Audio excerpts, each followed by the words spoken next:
Arwiengai tuzi nulepate tuni isim lungnam na lai sang thoin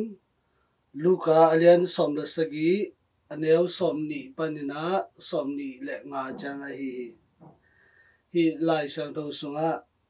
Pharisee te in Yesu kya nga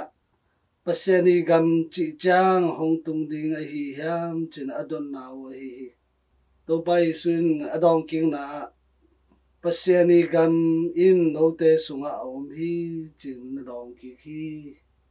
hi pasian kamal te ngai sun chan ni pasiani gam pasiani una om khin hi ai hi hang nang la kein tua pasiani gam pasiani una isang hiam pasiani una a eite inung ta hiam eite khat chari ilung tang le ilung sim te Yesu ikiu sak le pasiani gam pasiani una pen eite sunga hong tung ta a zong hongom ta hi china hi eite khat chari ilung tang le ilung sim te i na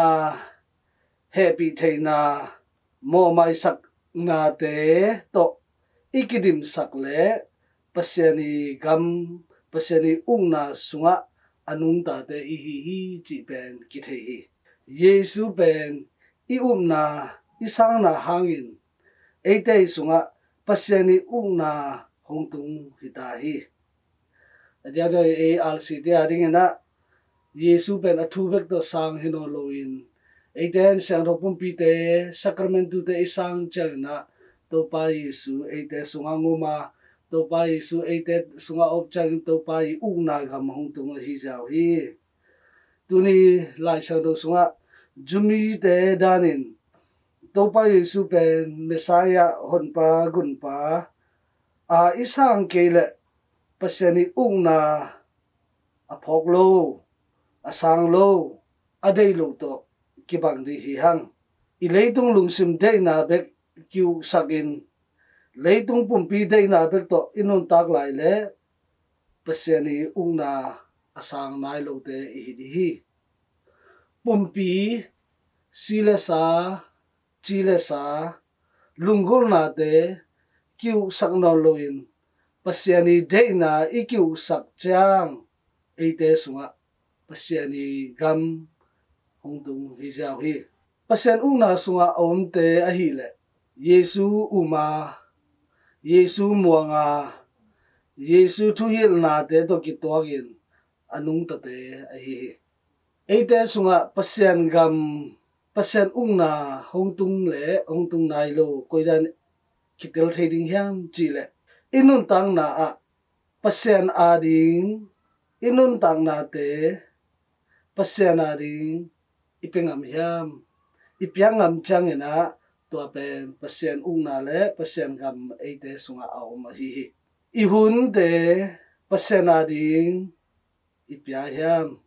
ihun nei te ithatang te pasian ading ipengam hiam ipiak le tua pen pasian na le pasian gam eite sunga hongtung hi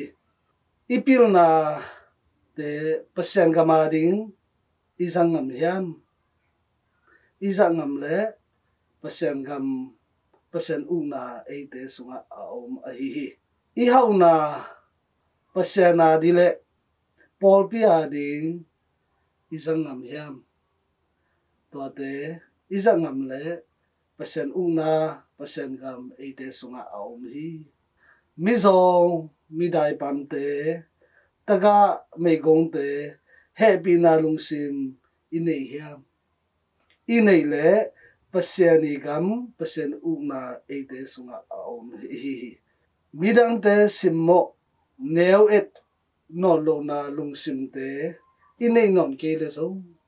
pasian na pasiani gam eite sunga om hi kile sang na te zong nei non lo a kiniam khiadin inun tak le tua zong pasian gam eite sunga om pasian na eite sunga om hi chi lakhian na hi mi khat I na hangin ki mo thei ki khial thei ai zong ina to imo na I khial na te ben pasianin dei lo hi chi phogin ki si king na to pasiani in na te muangin pasian kyang zonin khephunga mo mai na nget na in zo eite sunga pasian u na le pasian gam tung chi na a hi mi te mo na khial na te imai sak hiam imai sak le pasiani u na pasiani gam eite sunga hongom da hi chi ben ki phok the hi u te nau te to pa Yesu eite sunga a op le pasiani u na pasiani gam eite to sunga anung ta hi to hangin eite in kwan sunga pasian gam hong tung ta hiam pasian kiung na om hiam a hi ke le pasiani u na dei loin ei leitung mi lungsim in kwan sunga ikiu sak kha hiam leitung lungsim bek ikiu sak chang ina in kwan sunga hitele polpi sunga buai na te piang in na te mang the hi pasiani gam pasiani dei na kiu sak le hang in kwan sunga hitele polpi sunga hitele kilem na te omin na sem na te zong tang zai sem semin zong inun tang na te khat che din nun tang na te zong pi ching sem semin nop sem sem di hi to hangin tu ni a bi ngai nu le pa te pasiani gam pasiani ung na eite sunga hung tung ta yam pasien una pasien gam inun tang na isang ta yam tu ni ilung ngai tu te ngai sun komin pasiani gam atung nai ke le tu ni apan kisi kigin pasien zoanin amai thu pha te to inun tang zon ding khat ja tunga to pa pasianin thu pang ta hen